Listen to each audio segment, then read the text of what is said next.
Hey everyone, my name is Amy Jane and today I'm going to be showing you how to make a personalized doormat using your Cricut machine. I'm going to be using my Cricut Maker during these videos, however you can also use your Cricut Explore Air 2 to do this project.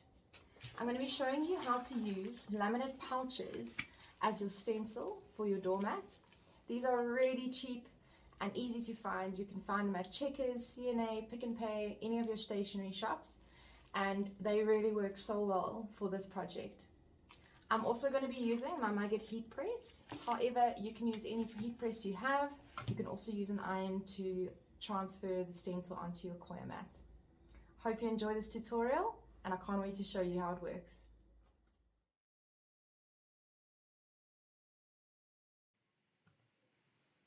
Okay, so here we are in our design space and I'm going to show you the fonts that I have used a lot for my welcome mats or my personalized doormats. So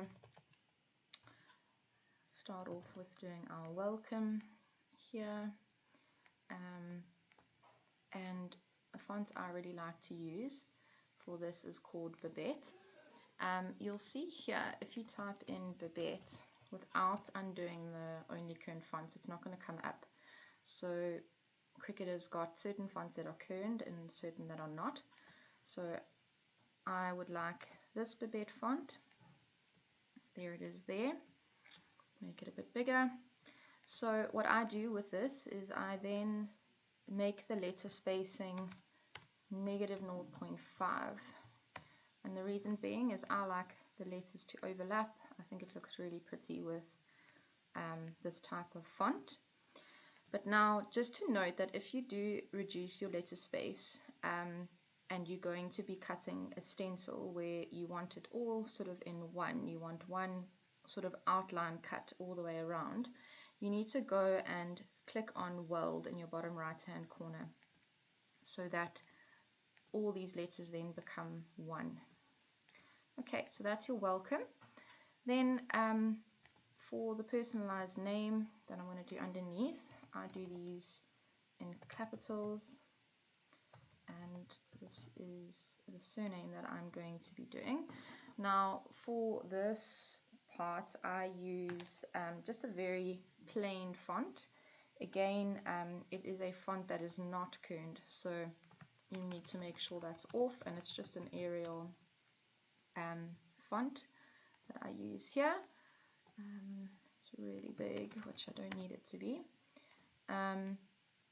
And what I do is I actually make it bold, just so that it's a thicker cut, which when you're doing stencils and that, you don't want to make very fine cutting because it can make it really tricky when you're wanting to cut and paint. Okay, so there we have it. I would probably make this welcome a bit bigger, just like that. So what we need to have a look at is the Coir mats that I use are roughly about 70 centimeters long. So on our cutting mat, the length is, you can't do it any longer than 23 inches, and the width of it is about 8. So I'm going to obviously be using my 12 by 24 inch mat for this, and I'm going to have to obviously rotate this so that it is sitting this way when I cut it. So just to show you that that's going to be like that.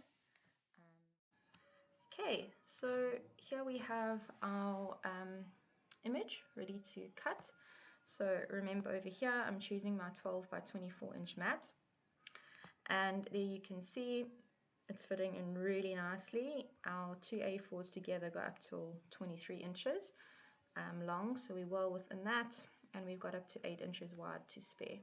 Now don't forget, you're going to do your mirror image, so don't forget to click your mirror, and then we're going to go continue.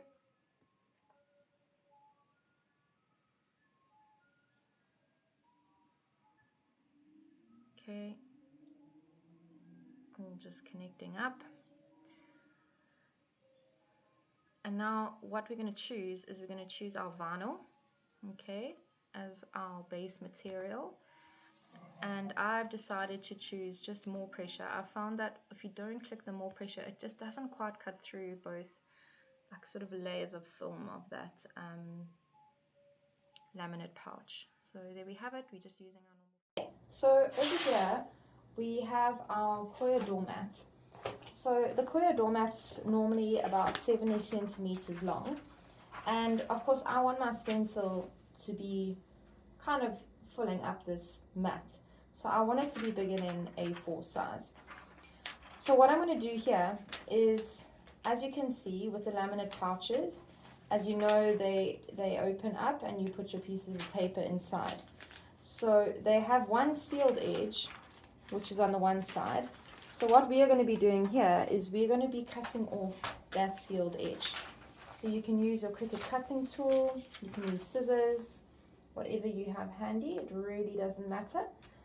And you're really just going to cut off that little edge there. It's not a lot. And there we have it. Then what you're going to do is you're just going to open up that laminate pouch, and you have your two bits.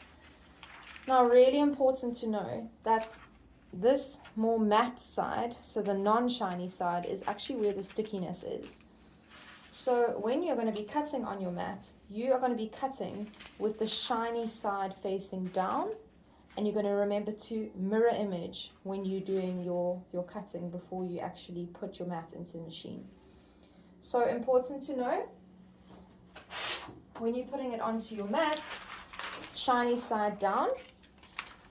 Some people like to tape the two pieces of laminate pouch together. However, I'm yet to find in South Africa a tape that is really heat resistant, that doesn't actually melt in my heat press. So if anyone finds anything like that, please do let me know.